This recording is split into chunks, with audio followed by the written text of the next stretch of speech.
Welcome, welcome to the Big Book Club. I'm Damien Barr. When we think of historical fiction, we imagine empires and epics, swords and sandals, and I do love a bit of that. But history isn't always big or bloody.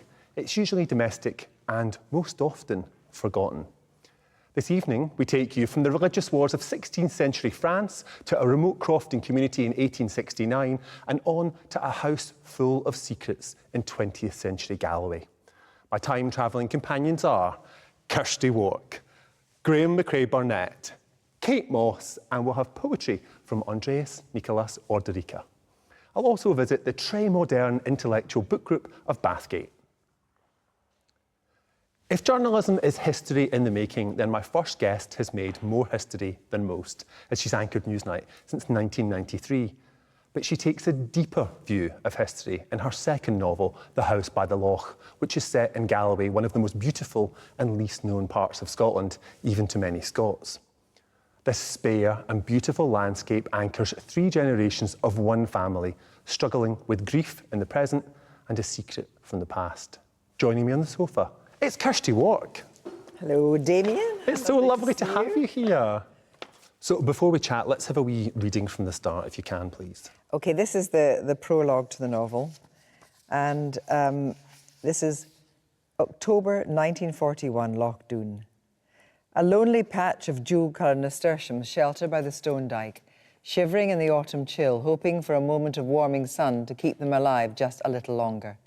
An early morning wash hung on the line, the sheets edge to edge, shirts billowing upside down like circus artists on a high wire. 10-year-old Walter Macmillan sat scraping away at the loamy moss on the kitchen step, scuffing his boots, backwards and forwards, the sound filling the bare garden. Suddenly, he stilled his leg, pricking up his ears, as out of the silence he heard a faint metallic thrum like the distant rumble of his father's tractor. He jumped up, grabbing his 2 homemade paper flags stuck onto sticks, and charged out of the garden gate, his jacket flapping as he pounded down towards the shoreline, a notebook sticking out of his pocket. With each footfall over the rough ground, the noise from above sounded louder, more urgent. He imagined that he and the plane were racing each other. He paused as he turned his face skywards to the north, above the brown and purple hills, into the glinting sunshine. His heart was thumping as he scanned the cloudless blue canopy. Then he saw it. The Spitfire rushed into view, swooping steeply towards him. In a flash, he made out the head of the pilot, encased in his flying cap and goggles, and on the fuselage, the Czech roundel alongside the RAF ensign. He felt the plane's thundering roar vibrating through his whole being as the plane came level with him, almost kissing the loch. He waved the flags above his head, the Czech one with its blue triangle and bands of red and white higher than the Union flag, and watched spellbound as the Spitfire banked around to rise over Mochwacher Hill and the Merrick. But then, just when he expected the pilot to soar heavenward, he saw the slender starboard wingtip catch the water. Walter opened his mouth wide and he dropped the flags. His hand shot to his head, his fingers pressed to his face. The Spitfire cartwheeled, its wings threshing through the water, churning up white spume, and then, for an instant, it seemed to stand still, balancing on one wingtip, as if it understood its terrible fate. And then it shuddered and sank down into the depths. As the engine sounded a death rattle, waves rushed towards Walter and covered his boots and legs with Loch Doon's brackish water. As he stumbled backwards, he let out a long, anguished scream. All he had wanted to do was to greet the pilot, to send him on his way, imagining him, gloved hands clamped to the joystick, headed across the channel to a dogfight with the Nazis. Walter never forgot the pilot's face, but it was only when the war ended that he learned his name. For almost 70 years, he'd imagined that he'd seen the boy at the edge of the loch and knew that someone had witnessed him going to his death. And even as a child, Walter knew that was important. Every year, Walter returned to that same spot on the 25th of October and bowed his head, remembering Flying Officer František Kekel and the day the war came to Loch Doon. What a start. It's incredible. Walter is a character of your invention, but the pilot and the plane was real. Tell us about him. Well, I knew I wanted to set this story down in Galloway, and I knew it had to be a remote loch. Loch Doon is 6 miles long, incredibly remote. I didn't know that there was a Spitfire that had come down in the loch, because what had happened during the war was the Czech Air Force got out and came to Ayr and Prestwick to train, and they were training in Spitfires, which were smaller planes that they trained in. So they made regular runs along the 6 miles of Loch Doon and banked up. Right. And this day, the actual person that saw it was the water bailiff, because by then Loch Doon was a reservoir. And whether they not judged the height of the water, I don't know, but the bailiff saw it very early in the morning and saw Francis Heck-Heckel going to his death and ran to raise the alarm. And in my story, what I wanted to do was anchor Walter in the loch. He grew up in the loch, and I wanted something that would make it impossible for him to leave in his own self. And I also, I mean, the chance to honour the war again was very important for me, as I had done in my last novel.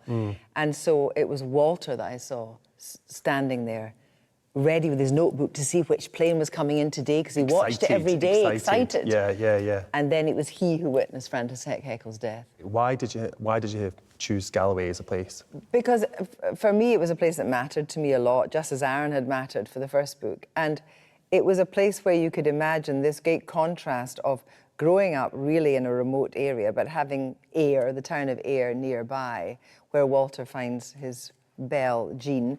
And I knew Ayr well, the Bonnie Jean. I knew Ayr well because I went to school there. And Ayr was actually a rather fabulous place. It had a wonderful kind of Art Deco cinema, it had a race course, it had a kind of fast set. And it was these contrasts and the idea of dislocation. You know, when they meet, you see they meet at the PIV, the pavilion in Ayr.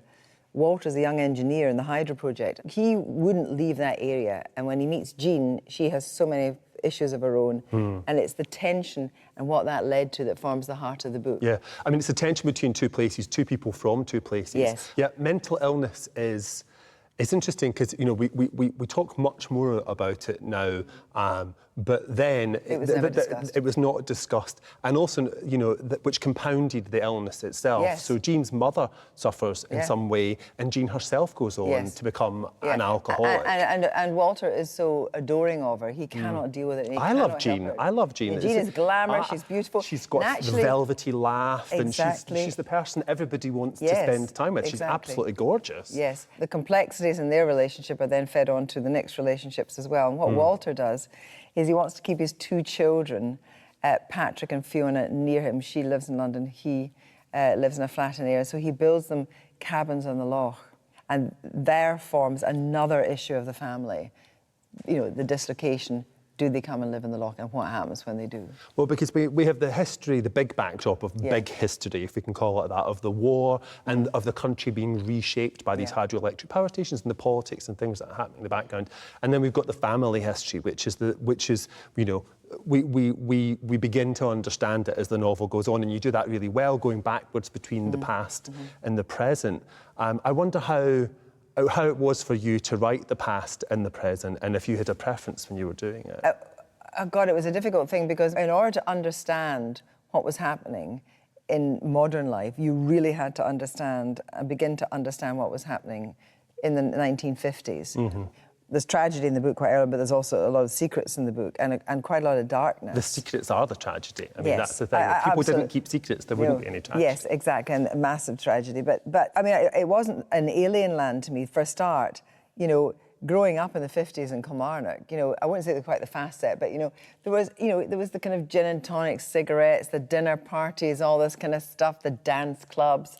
You know, you can see that. I can remember so well. It was 1962, I was 7 years old, and I think we'd just moved to a street called Charles Street in Kilmarnock. And I can remember, I think it was Chubby Checker's Let's Twist Again had come out. And my brother and I were kind of outside, and in the front room were Mum and Dad and all the friends twisting along with us. And I remember we opened the door, and it was like we'd just come upon some kind of terrible kind of orgy. The door was slammed, and we were removed back into the hall. And I can remember that it was that whole post-war thing of, you know, it was going to be fine. Women were, you know, having a bit more freedom. You know, it was all going to be wonderful. And all these men, of course, that, you know, my father's age and everything had all been at the war, and they were hoping for a better life. And where I grew up, Kilmarnock was a great place to grow up because it had all these opportunities and possibilities. And I think that Walter, again, he thought that he was going to be having all these opportunities and possibilities, and then he married a woman that was so terribly difficult. Yeah, she becomes his job, really. I mean, he has ambitions, but she becomes his job. Yes. Graeme, you grew up just down the road, right, at a similar sort of time. Is this the Kilmarnock that you remember? I grew up around the corner from Charles Street. I mean, I'm a little bit younger, but there was that sense of Kilmarnock being this thriving industrial town at the time, probably a bit like Hamilton, where we are now. Yeah, and I can reel off. I mean, there was, Massey Ferguson, Glenfield and Kennedy, BMK, Saxon. It was a thriving country industrial town that still had a farmer's market, not in the kind of West End, Glasgow, where farmers actually sold coos, but it had all this industry as well. And it was actually so near to Glasgow, it was a great place to grow up. And now it's just like decimated. But the same was true of Ayr, because Ayr had the farming influence, but it also had the harbour and it had industry as well. And I'm very keen on, I'm passionate about social history. And what I want to do is revive that whole era after the war. You said earlier on it was important for you to honour the war. Why is it so important to you?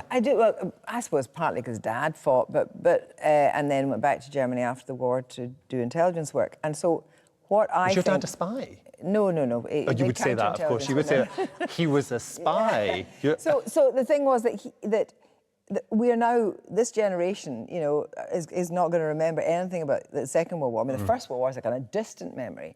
And I do think it's incredibly important we do, and particularly in that area, because as well as having the Czechs, Ayrshire's full of Polish-Scottish families. Because in 1939, a lot of Poles came out and came again to Ayrshire, Polish doctors, Polish nurses, Polish airmen, and prepared to fight in the war from Scotland. And we've got a really, really rich history about the war, and I think we should always remember it. It's clear to me that in another life you are an interior designer or an architect, because you write house porn like nobody else I know. And I do love house porn. You love it. As an author, you're making lots of things up. I had this obsession that there was a house that I particularly wanted to set a scene in, and it wasn't there on Loch Doon. I got myself in a complete fankle about this. And then, Lisa Heighton said, well, you just put one there. Yeah.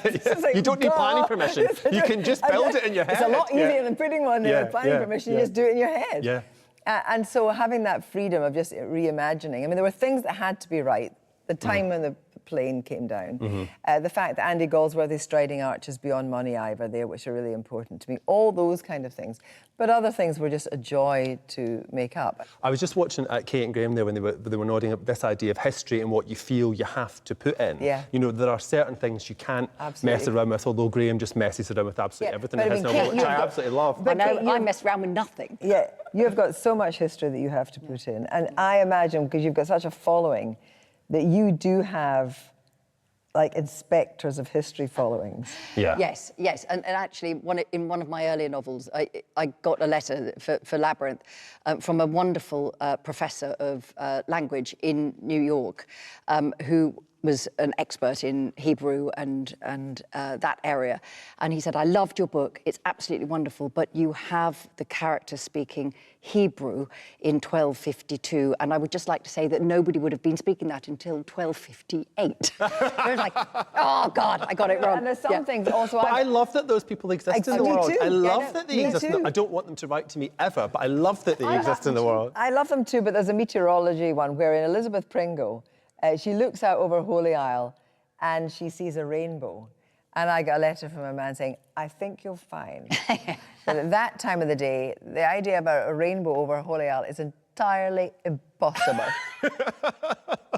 And I'm like, well, OK, I'm having it. Yeah, I've built a house there, I'm putting a rainbow there, I'll do whatever I like. Have you had any of these letters, Graeme? Yeah, and they always begin, I think you'll find. And they're always from men. They're always from men, I'm afraid. I know, I mean, I always imagine... Of course they're always... of men of a certain age. I've actually had more in relation to my French novels, little cultural things that I've maybe got slightly wrong, or sometimes people just don't agree with them, Yeah.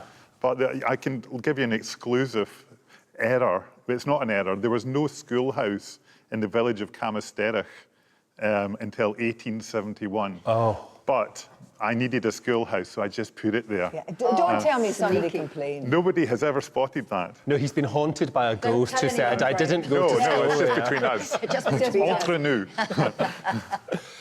The new book is set In a Glasgow. house in In a house, Glasgow? yes. In a real house? In a real house, yes, in a real house. And it's set on Kirkley Terrace, which was really one of the earliest terraces of the whole of the West End. And That's the one that's just next to the Botanic Gardens. exactly. And in fact, the people that live on that terrace, this is important, there's a little door, and they have a key to go into the Botanics from the side. And do they still have the key to Yes, get into the Botanics? yeah. Oh, how nice. And so that's set there, and it begins in the late 1880s and goes up just before the war. So unlike the previous two novels, I actually have quite a strict plot line. Right. Which I don't know whether I'll stick to it, but at least I've got it there, which... It's nice to have an ambition. it's nice to have an ambition. It'll go out the window, I'm sure, when I start to write it. Thank you so much for joining us, Kirsty. It's a delight. It was an absolute Thank you very pleasure. much indeed. A joy. My next guest is a writer who was shortlisted for the Booker in 2016. His Bloody Project is a psychological thriller disguised as a true crime story. A collection of supposedly found documents about 3 brutal murders in the Highlands in 1869. Is the accused, one Roderick Macrae, mad, bad or both? Will truth save him from the gallows? Here to confound fact and fiction is Graeme Macrae Burnet. Thank you for being here. Thanks for having me to your sofa. An absolute pleasure. You're the only other person that makes that sofa look as small as I do. Yeah, I'm glad, I said earlier, I'm glad I didn't wear my blue velvet suit, because I might have disappeared. It's like an accessory I feel quite louche. Yeah, you can be louche. You can be louche in Hamilton. It's 2020. These things are allowed these days. So give us a wee reading from the novel, and maybe we should talk a wee bit more about how it's structured, because we've got a sort of testimony, a memoir at the beginning. Well, as you've mentioned, it's kind of found documents. The subtitle of the book is Documents Relating to the Case of Roderick Macrae. So even from the title, I'm beginning this play that it's all real. And so we have various witness statements, we have psychological reports at the end, there's a kind of journalistic report on the trial, there's medical reports, but the heart of the book in both senses is the account written by Roderick Macrae, who we know from the beginning has committed these 3 brutal murders. So I thought that I'd begin by reading just the opening of that account. Go for it. I'm writing this at the behest of my advocate, Mr. Andrew Sinclair, who since my incarceration here in Inverness has treated me with a degree of civility I in no way deserve. My life has been short and of little consequence, and I have no wish to absolve myself of responsibility for the deeds I have lately committed. It is thus, for no other reason than to repay my advocate's kindness towards me, that I commit these words to paper. Mr. Sinclair has instructed me to set out, with as much clarity as possible, the circumstances surrounding the murder of Lachlan Mackenzie and the others. And this I will do to the best of my ability, apologising in advance for the poverty of my vocabulary and rudeness of style. I should begin by saying that I carried out these acts with the sole purpose of delivering my father from the tribulations he has lately suffered. The cause of these tribulations was our neighbour, Lachlan Mackenzie, and it was for the betterment of my family's lot that I have removed him from this world. My name is Roderick John Macrae.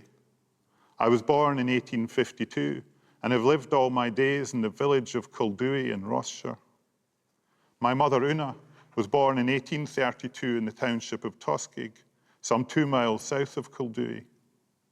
She died in the birthing of my brother Ian in 1868, and it is this event which, in my mind, marks the beginning of our troubles. It's so thrilling, I have to say, the entire thing. Did you do the audiobook? I did. I read there's a preface where I describe discovering the documents, and which is written in initial GMB. So I read the introduction, but I think it would be maybe a little bit tiresome over sort of 300 pages to listen to my dark monoglottish. No, I think we're all sitting here nodding, going, no, actually, we think it would be great. I think Okay, well, next dark, week. dark. No, it would be absolutely fantastic. So let's start with Roddy, if I may call him Roddy. You can, I indeed, call him yes, Roddy. I call him Roddy. So Roddy, he's 17 at the time of writing this. Yes. And it really struck me when you were reading it aloud. Then he apologises for, his rude style and all the rest of it. He's incredibly fluent, and he's writing this himself, and that would have been very unusual, would it not have been for a boy of that age and class? Of course, it would have been unusual, but I mean, to some extent, it was partly going to be the premise of the book that this, young man was going to write this fluent account. But what I discovered when I was doing my research in the local school in the 1860s, the children were learning Latin, Greek, and science. Probably a more highfalutin curriculum than school kids nowadays. Everything I read, I always try. I'm sure the others might agree. You try to look for primary sources rather than accounts written later on about the sources. Go for those sources. Yeah.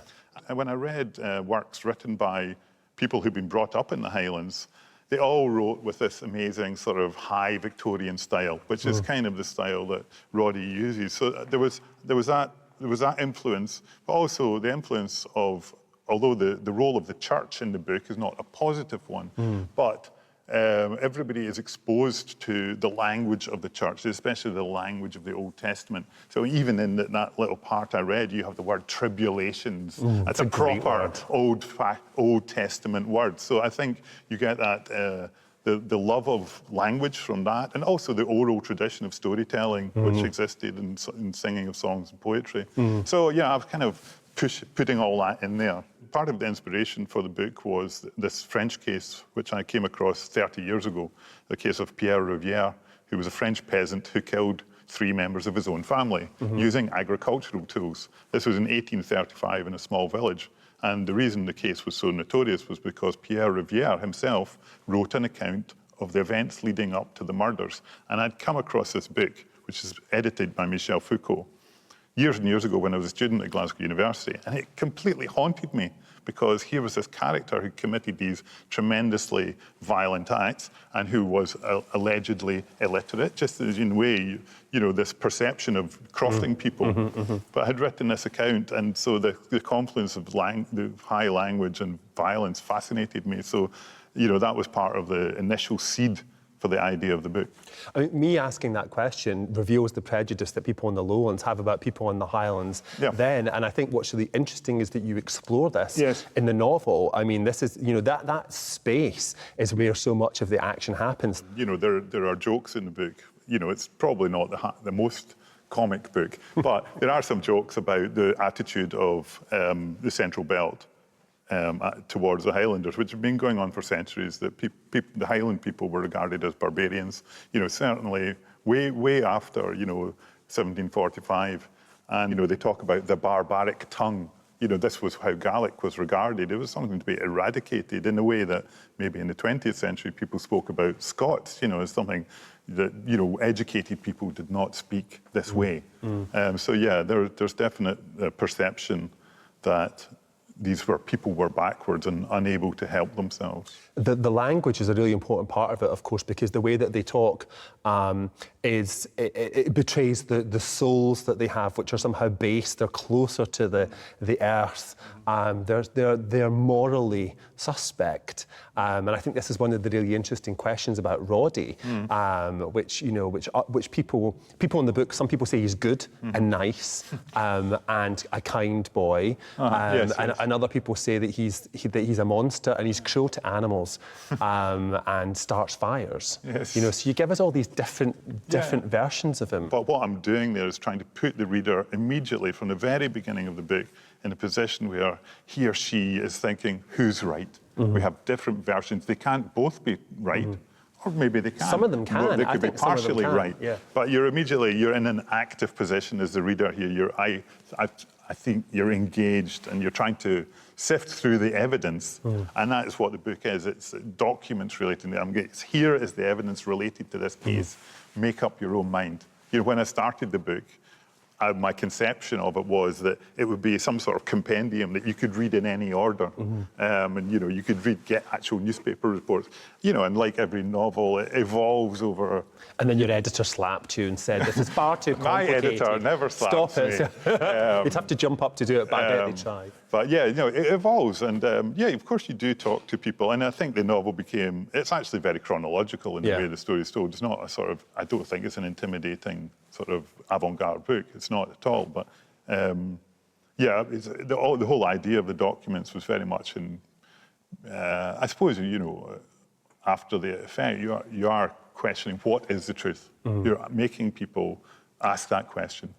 And this is, you know, whatever historical account you read, whether it's a novel or a work of non-fiction, there are always versions of the truth. You know, whether you're reading about the origins of the First World War, if you read 3 or 4 books about that, they'll all tell you different elements. If you read books about the assassination of Kennedy, you know, you can read many different versions, and, you know, you have to make up your own mind to some extent what is true, or if the truth is actually just unknowable.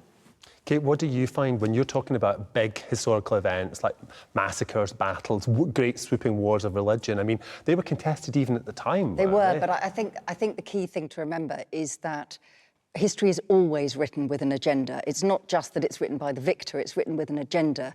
So the agenda has been that women weren't there, that working class people can't read and weren't there, that people of colour didn't exist and they weren't, you know. So every single moment that history is written down, you've got to stand back and think, OK, what's the common sense in this? So in my time period, it's like, well, it's all about the men. You would think that the only women in the 16th century were Queen Elizabeth, Catherine de Medici and Mary, Queen of Scots, except all the men had been at war for a generation. So who do we think were opening up the towns? Who were baking the bread? Who were running the bookshops?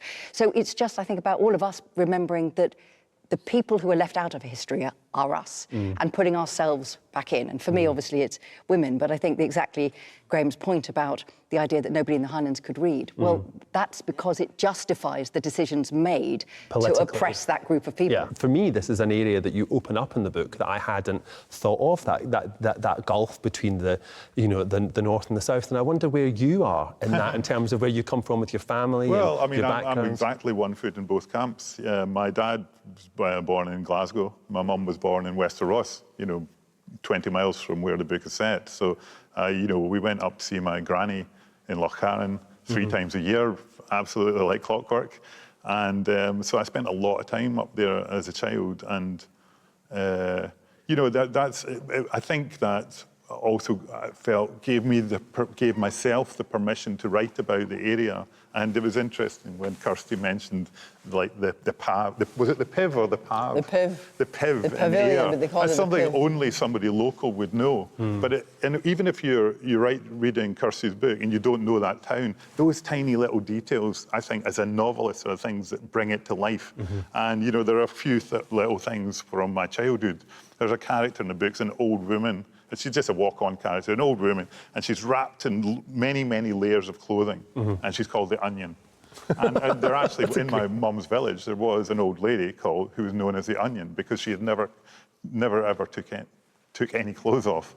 And so, you know, little things like that, I think they filter in, and I think as novelists, these are the details that bring something to life, which you don't read about the Onion in the history of the Highlands in the 1860s. You need to delve deeper or have some local knowledge.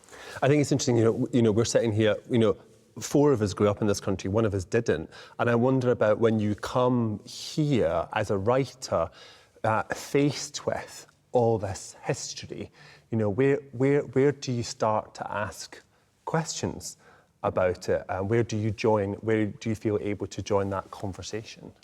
Well, I think it was something that you said, Kate, about how just the erasure of certain identities. So I just recently was reading Mother Country, the collection of stories about the Windrush generation. And to me, it was really fascinating because some of the family members define themselves as 3rd generation, because, you know, they had family members who came in the early 20th century that predated after the war, when many people immigrated from the Caribbean, and just this idea that there were, you know, Black British people that were around in the Victorian era, that Queen Victoria had a goddaughter who happened to be Black. So I find it really interesting coming, you know, as an outsider, knowing that there are communities that exist, but you have to do the work. They're not written in history. Yeah, I think the thing about those histories, which I often describe them as hidden history, to draw attention to the fact that they are actively obscured. Absolutely. It's not that they've just kind of, it's not like they're archaeological and dust and soil have accumulated on them. It's that people have a vested interest in saying, well, actually, this is my version of Literally history. painting black figures out of paintings. You Yeah. know, you couldn't have a more, overt act of, writing out or obscuring, as you know. Yeah, but yet people are, and we're living in this moment right now where people are very angry about challenges to the dominant narrative of what history is, or that story, or who's in that story. And I wonder when you were writing the novel, how cognizant you were of those arguments that were happening at that time about what it meant to be, for example, Scottish. That wasn't in my mind at all. I mean, I'm not a writer. I never ever start a piece of work with the intention of saying something. I suppose when you read the accounts of the Highland clearances, which took place more in the sort of 18th century going into the 19th century, and you read accounts of life in the Highlands, sort of social history accounts, what you often get is sort of an idea of the Highland people as just being sort of rather noble in their suffering. It's a rather one-dimensional sort of view. Yeah. But what I did kind of consciously want to do was to write about these characters as real, living, flawed human beings. And Roddy, as you said, is a 17-year-old boy. So I'm not making him into a noble hero or a malevolent villain. He's a 17-year-old boy, and he's doing what 17-year-old boys do. He's chasing after the girls in the village. He's kind of struggling against his oppressive father, and trying to build his own identity. You don't read about, crofting people having sexuality, but of course they did. They're people. I mean, but I think what's interesting is, again, that's not the idea. Exactly, they're people. And, and you bring these characters absolutely brilliantly to life. I hate Lachlan Mackenzie. Yes. I hate him. He's a horrible, horrible, power-hungry, shitty bully. But he's a brilliant baddie. You must have had a lot of fun writing him. I wanted the feeling for the reader when Lachlan appears of being, oh no, here he comes again. What's he going to do now? Yeah. And he has, in some ways, he has right on his side. He has the right, as in the power that comes from the powers that be, the authorities, the laird and the factor in the hierarchy of power, has vested power in him. Yeah. And Roddy and his father, they have no access to power. There is the big house.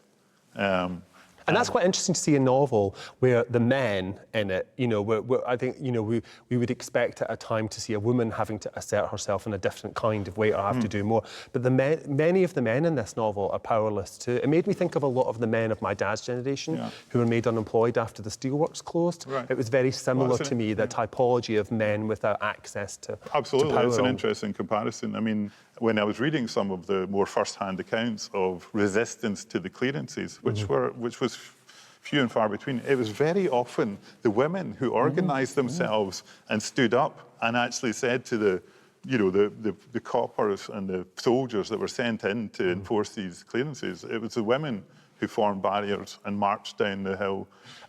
Tell me what you're writing now. I'm writing what actually qualifies as another historical novel. It's called Case Study. It's set in 1965 London, and it concerns a young woman who believes that this radical psychotherapist called Arthur Collins Braithwaite has driven her sister to suicide. So in order to sort of investigate this or find out the truth about this, she presents herself to him as a client under an assumed name. Ooh. And somewhat similarly to his bloody project, it's told in the form of her 5 notebooks, which have very helpfully been sent to me. And these are interspersed with biographical material that I've written about Collins Braithwaite. Thank you so much for the wee sneaky preview of the new book. My pleasure, Damien. It's very exciting. It's 5 notebooks. You've got to go away and finish them. So thank you so much for joining me, Graeme. Thank you very much. My pleasure. So, to our final guest, Kate Mosse is one of my literary heroes and a true champion of books. She's the author of several short story collections and novels, including the multi-million-selling Languedoc trilogy. The Burning Chambers is the first novel in a quartet that will span 300 years. It's epic in size and scale. Don't drop it. It takes us back to Carcassonne as Catholics and Huguenots clash in the wars of religion. We meet Minou, daughter of a rebellious bookseller, and Vidal, crazed with faith, and Piet, who questions everything. It's a story of love and loss, war and displacement, theology and philosophy. Would you die for your beliefs? Would you kill for them? Can any of us escape the past? Before I get Kate over, I met up with the Très Moderne intellectual book group of Bathgate to find out what they thought.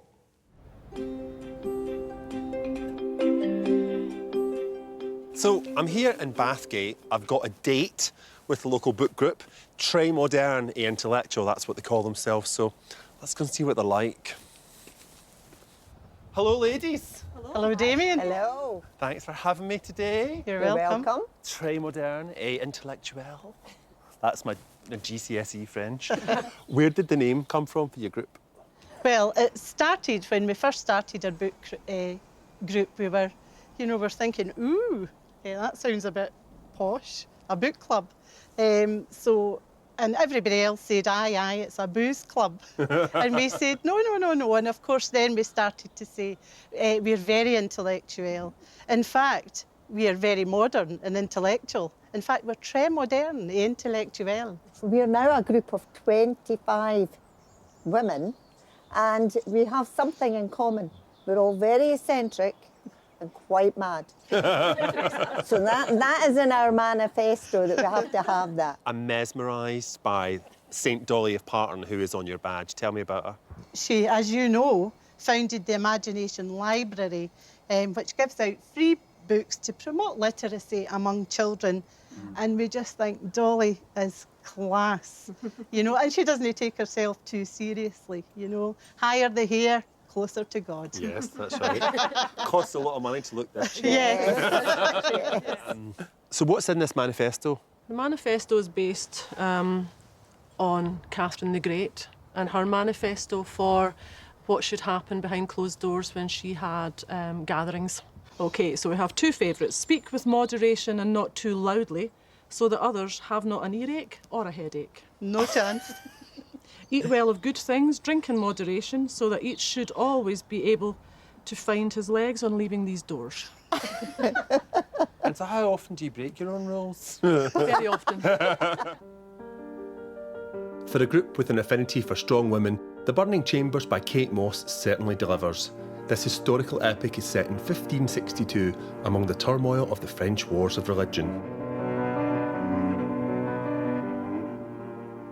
Well, there's no doubting that Kate Mosse had done her homework, and she portrayed the historical era impeccably, highlighting the religious wars to the extent that you realise this was nothing about religion.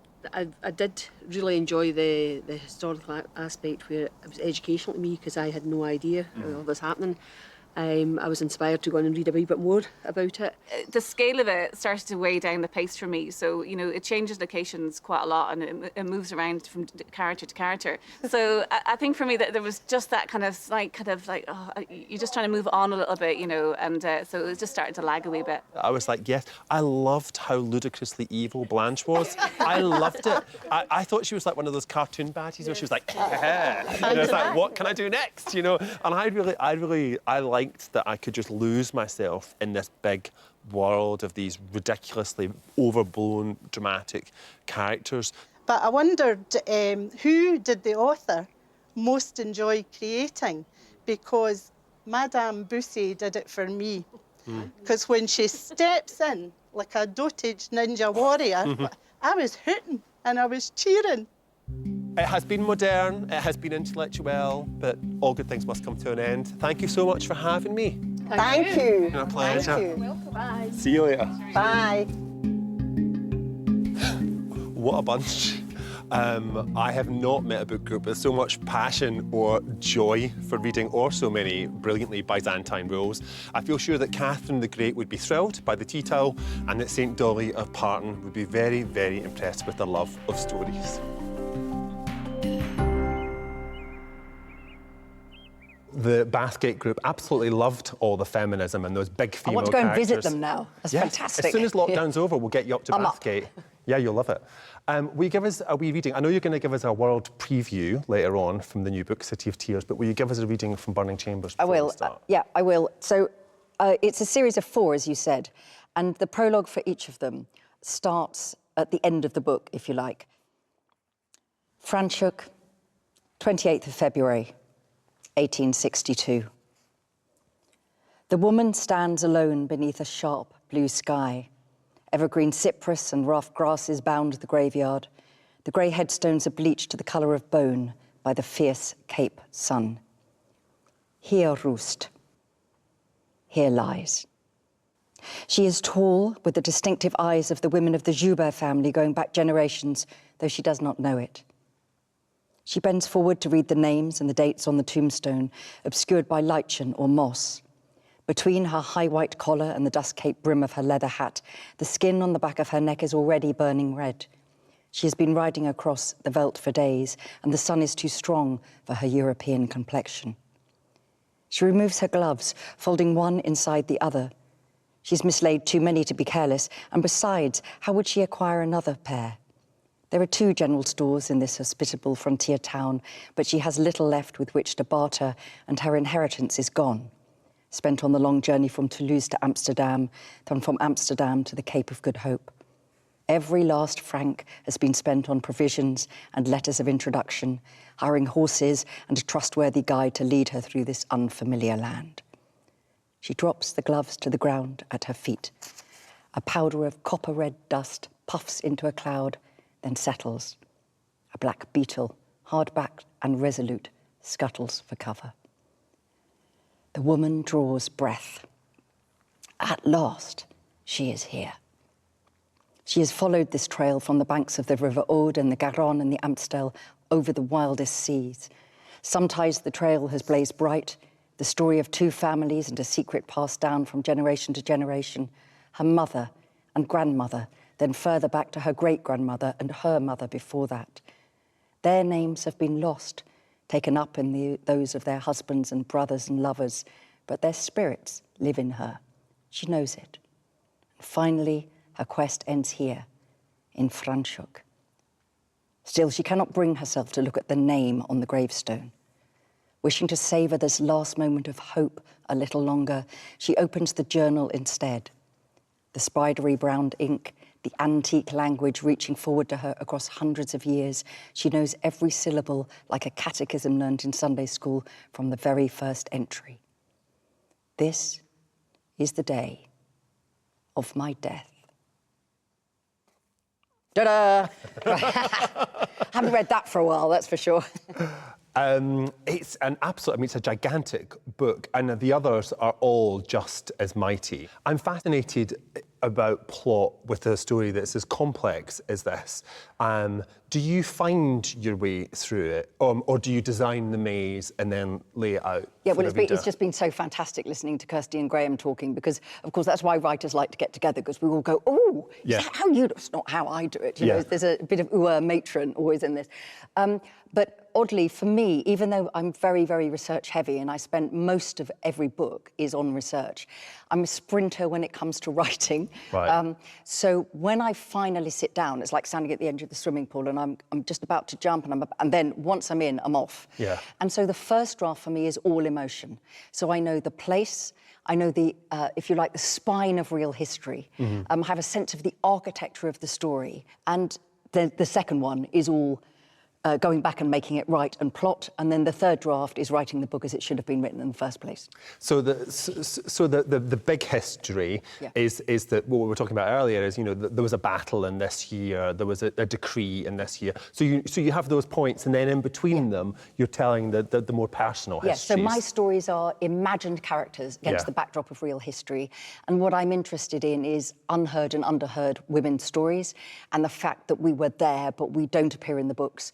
So it's always about, okay, who is Minu? Well, she could be any one of us in this studio today. Someone who loves her father, who has been brought up a Catholic, but it's not she doesn't define herself like that. And it was very important to me when I was doing all of the research to discover that, as you'd think, people did not think, I hate you because you are a Catholic. I despise you because you are a Jewish converso. I don't trust the Huguenots. What people felt was, that's my neighbour. So when Minou goes to work in chapter 1 to her father's bookshops, and as she walks down the street, which is the Rue de Marché in Carcassonne, in the Bastide of Carcassonne, and she says hello to all of her neighbours, and they are Catholic, and they are a few Protestants, and there are some naughty ones, the atheists, they're the worst at that moment. And then, of course, she gets in, there's a letter under the mat, she pulls it out, it's addressed to her in her given name, Marguerite Joubert, and no one calls her that because she doesn't know anybody outside of Carcassonne, and everybody calls her Minou by her diminutive. And she opens the letter, and it says, she knows that you live. And when I wrote that, I thought, I wonder who that is, you know, because I didn't know. So that's how it works. So you had no idea who'd written that letter when you wrote it to her? No, and it was what Graeme said. I don't want to know where I'm going. I want to find the way and then say, OK, now for the reader, I need to go back and make all this work. Right, and that's the job of editing. That's the job of editing, and that's the hard work. The first draft is joyous. Yeah, I spent a year editing my novel, and it was the most I'm not surprised, because it's so complicated, but that's what the reader deserves. Yeah. You know, there are two things I would say about historical fiction. Firstly, it's about standing in someone else's shoes. When the soldier comes to the door and they do this, and you're in there with your children, or a Jewish person who you've decided to shelter, or a Huguenot you've decided to shelter, the character's heart leaps like our heart would leap. That's the point. We are not different. Everything about our society and expectations and knowledge and opportunities are completely different. But the human heart doesn't change so very much. The other thing that I think is really important with historical fiction, that it absolutely has to set and stay in the period in which it's written. You cannot, with 21st century eyes, have reflections that a woman of 16th century would not make. But the reader brings their modern self to the book. So the Burning Chambers series, the Burning Chambers City of Tears, is a diaspora story. These are modern stories. People being forced to leave their homes for no fault of their own because history rolls over them. And that's happening now. It's happening now. And when I started doing all of this, you know, I started thinking of these books in 2010. I would say on a literary festival, of course, we never know we're living through history. Well, boy, now we do. And so that's the point, I think, about historical fiction, that it shines a light on some of the emotions and the feelings that we feel now, but through the lens of the past. And then, of course, it bounces back. You know, it's the mirror back to nature.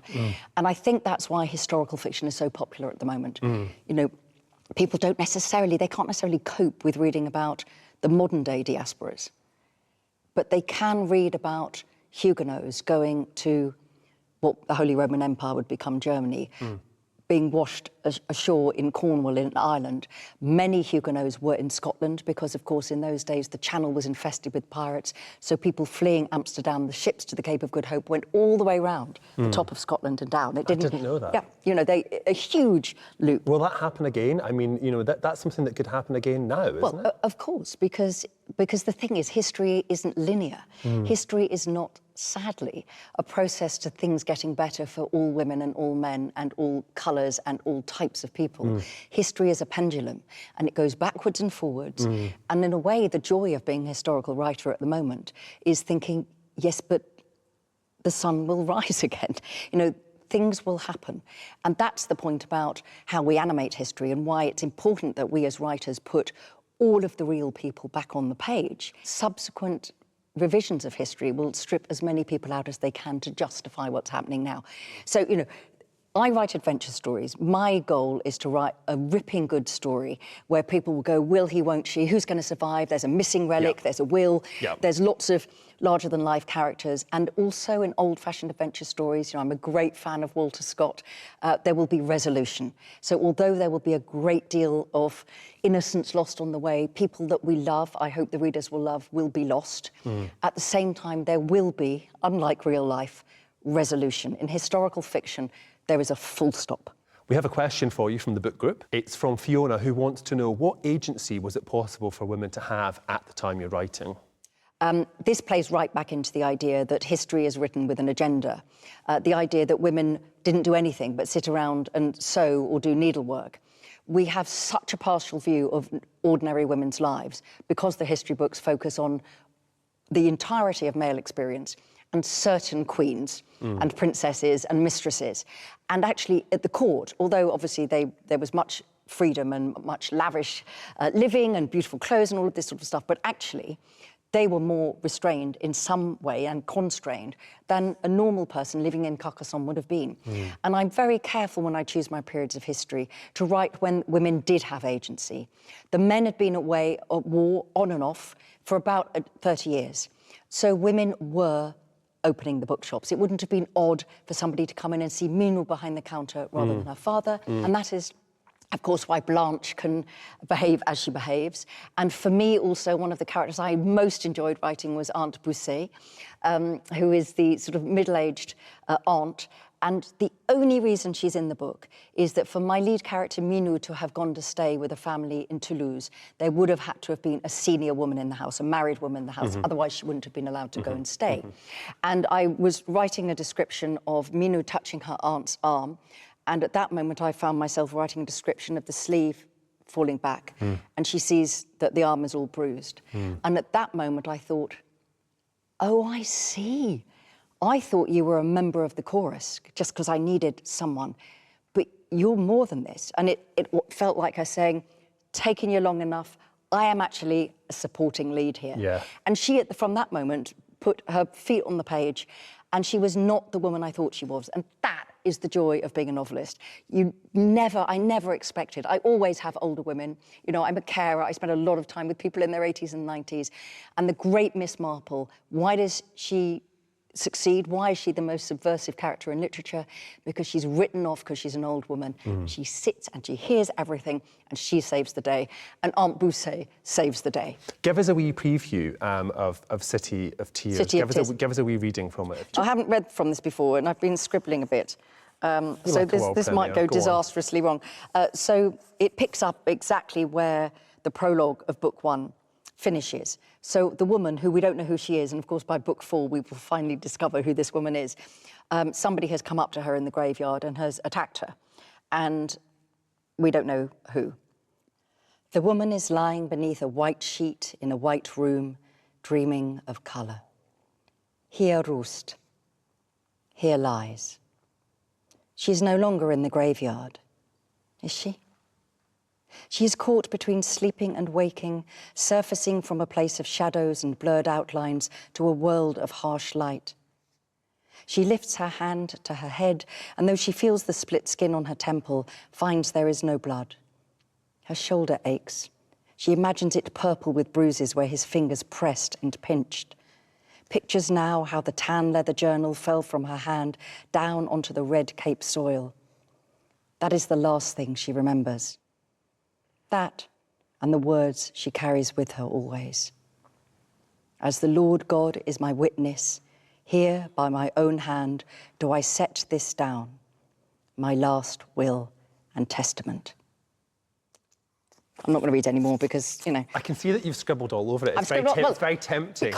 Because I mean, it's such a pleasure to be here. But I should have been here talking about the City of Tears, but it was coming out in May and I was kind of ready to go. And now it's been delayed till January. Yep. It felt quite nerve-wracking to read a little bit from the beginning. And so, you know, that is my gift to you, a bad reading from the beginning of the next book.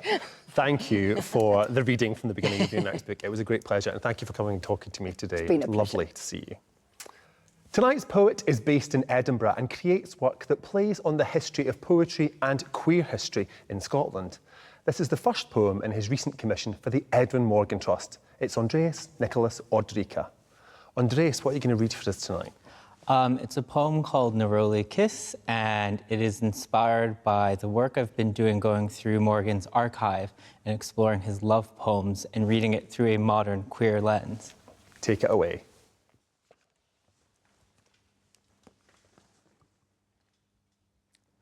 They say iron girders dyed the river orange, the one we sailed down that Indian summer. My hand scooped up clementine water only to find it was me who was colored that apricot pink, but still I supped the mystic drink. While sailing down the river, my mind went with the currents, and I turned to you, full of wonder, sun-stroked, open-mouthed to ask, do you ever stop to think how water might have linked our dual bodies? Coral springs, Venetian seas, salmon riverbeds, the Ganges, Rio Grande, the Don or Dee, or somewhere in between. I did not even give you time to return to me any of your thoughts. My mind poured out like a broken dam overflowing onto our afternoon. Do you ever dream about a life in which we never met, or wonder what would be had I not traversed the sea? I hope you never stop and question this. But you smiled and continued rowing towards something I did not know. I looked upon the city's riverbank, watching couples promenade arm in arm. And I thought of the day when I first came across your charm. Your lilted tongue, each turn a phrase, capturing my attention along the Thames. On the Clyde, I cupped my hands in holy consecration, offering you a drink. You turned to me, mischievous, and said, they say iron girders once dyed the river orange, but I understood it to be myth. Still, when I kissed your lips, a rusty, neroli aftertaste lingered on my tongue.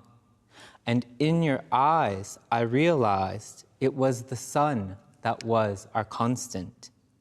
The very thing we both orbited all those years until our final first kiss. There was a copper memory I left behind as we continued sailing down the Clyde. Perhaps I'll return to it in future and find the blood orange taste awaiting me. From the banks I might see two lovers sailing down the tangerine stream.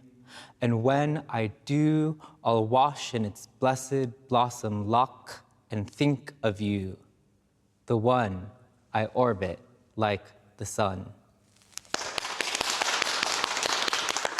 Thank you, Andres.